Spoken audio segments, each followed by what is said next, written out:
반갑습니다. 오늘도 여러분들의 성공적인 배팅 라이프를 위해 불철주야 분석하는 분석의신입니다. 책임감을 가지고 100%의 적중률이 아니라도 반드시 수익 실현을 도와드리겠습니다. 널려있는 뻔한 자료는 빠르게 넘기고 포인트만 집어 이 영상 하나로 여러분의 판단이 설 수 있게 하겠습니다. 구독과 좋아요 눌러주시면 감사하겠습니다. 첫 번째 경기는 울산현대와 광주FC입니다. 울산은 그동안 광주를 상대로 상당히 강한 모습을 드러내왔습니다. 전반전에 버티고 상대의 힘이 빠진 후반에 승부를 보면서 경기를 매조짓는 타입입니다. 이미 울산이 전북을 상대로 맞불을 놓지 않고 실리적으로 상대하는 등 울산이 마냥 자신들의 플랜 A인 빌드업을 고집하는 팀이라고 보기도 어렵습니다.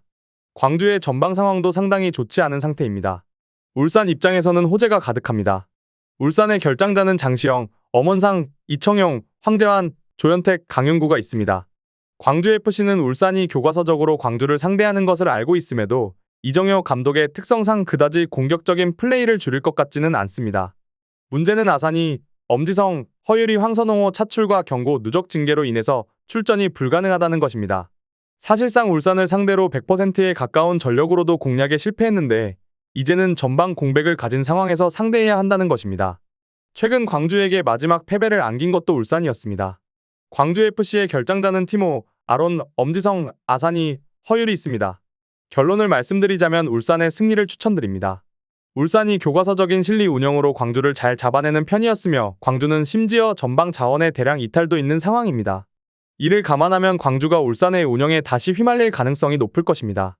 물론 울산도 전반부터 승부를 볼 생각은 아예 없을 가능성이 높습니다. 합리적인 선택지는 2.5언더를 선택하는 것이 옳을 것이라고 판단됩니다. 두 번째 경기는 제주 유나이티드와 전북현대입니다. 전북도 전북이지만 제주도 빈공에서 자유로운 팀은 아니라고 할 수 있을 것입니다. 일단 남기일 감독이 생각보다는 공격에서의 세부 전술이 확고한 타입은 아닌 것이 원인입니다. 중앙에서 뭔가를 잘 만들어지지 못하면 소위 이야기하는 뻥축이 되는 경우가 잦은 편입니다. 지난 대구 전에서도 중앙에서 밀고 당기기가 지속되자 피지컬이 좋고 공중볼에 강한 대구를 공략하지 못했었습니다. 그나마 빌드업이 장점인 김건웅도 이번 경기에서는 결장합니다. 제주 유나이티드의 결장자는 최영준, 구자철, 링, 김건웅이 있습니다. 전북현대는 페트레스코 감독의 고민도 득점력이라고 생각합니다. 지난 경기에서도 홈에서 수비가 문제인 대전을 맞이했음에도 1대1 무승부에 그치고 말았습니다. 생각보다 정교함보다는 직선적인 측면의 움직임을 중시하는데 결국 측면에서 만들어준 찬스를 중앙에서 확실하게 골로 연결시키는 모습은 잘 나오지 못하고 있습니다. 구스타보의 둔탁함과 조규성의 미트윌란 이적으로 인해 2연타를 맞은 셈입니다. 그나마 리그 최소 실점으로 좋은 퍼포먼스를 보이고 있는 수비진은 장점입니다. 전북현대의 결장자는 루이스, 류재문, 홍정호, 오재혁, 박창우, 김정훈이 있습니다. 결론을 말씀드리자면 일단 전북이 수비적으로는 안정감이 있어 한 골로도 경기를 매조지을 수 있는 역량을 갖추었다고 보고 있습니다. 그러나 전북도 측면에서 만들어지는 무언가를 확실하게 결실로 가져가고 있지는 못한 상태입니다. 제주도 비슷하게 빈공에 시달리고 있다는 점을 감안하면 스코어로 접근해 2.5언더를 노리는 것이 가장 확률이 높을 것으로 보이며 합리적인 선택지라고 생각됩니다. 세 번째 경기는 김포FC와 서울이랜드입니다. 서울이랜드는 체력이 불편해 선발에서 제외되었던 루이스가 45분 만에 해트트릭을 기록하면서 짜릿한 역전승을 거두었습니다. 조성권, 이상혁의 공백으로 인해 전반에 수비가 흔들리는 모습이었지만 후반에 성남이 실점률이 높아진다는 것을 이용 루이스를 투입시켜 경기를 뒤집는 모습이 상당히 인상적이었습니다. 이랜드도 성남만큼은 아니지만 수비와 후반의 집중력이 그다지 좋지 못하다는 점은 김포 입장에서는 꽤 호재입니다. 김포FC의 결장자로는 조성권, 이상혁이 있습니다. 서울이랜드는 전남을 상대로 1대0으로 이기면서 좋지 못했던 징크스를 깼고 순위도 한 단계 상승시켰습니다. 다만 점유율을 가지고 몰아치던 경기에서도 90분 이후에야 골이 나오는 등 공격적인 플레이에 비해서 골이 잘 나오고 있지는 못한 상황입니다. 결국 전반부터 몰아치는 후유증으로 인해서 후반에는 집중력이 꽤 하락하는 모습이었습니다.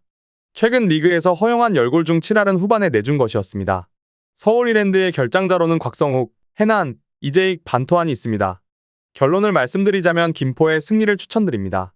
일단 공격수 루이스가 6경기 6골로 쾌조의 감각을 보여주고 있고 후반에 약한 이랜드의 고리를 성남 전처럼 공략하게 된다면 최근 다소 흔들리고 있는 수비를 커버할 수 있을 만한 성과를 내보일 수 있을 것입니다. 물론 김포도 핵심 코어 2명이 국대로 차출된 상황이라 수비의 안정감을 아주 장담하기는 어려울 수 있습니다.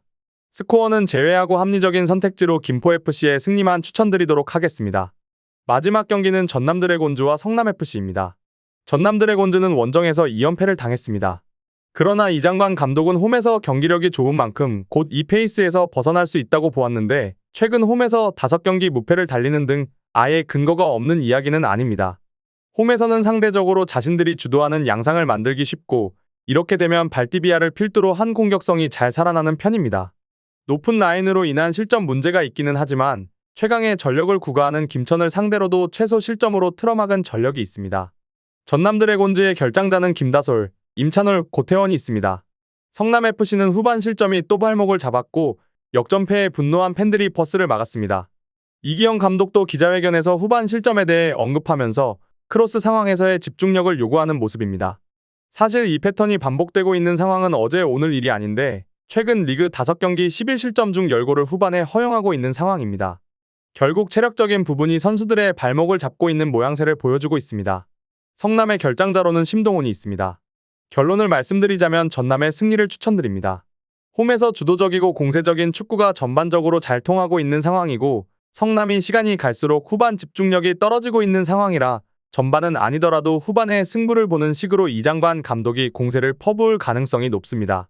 합리적인 선택지로는 전남이 승리와 2.5오버가 제일 낮다고 보고 있습니다. 제가 지금 드리는 정보는 초안을 바탕으로 널려있는 뻔한 자료는 다 패스하고 간략하게 설명을 드린 것입니다. 추가적인 조합을 원하신다면 구독과 좋아요를 눌러주시면 감사하겠습니다. 더 다양한 경기에 대한 세부적인 분석과 결과를 궁금하시다면 영상 하단에 고정 댓글을 확인해주세요. 여러분이 건전한 스포츠 문화를 즐기실 수 있도록 항상 최선을 다하도록 하겠습니다.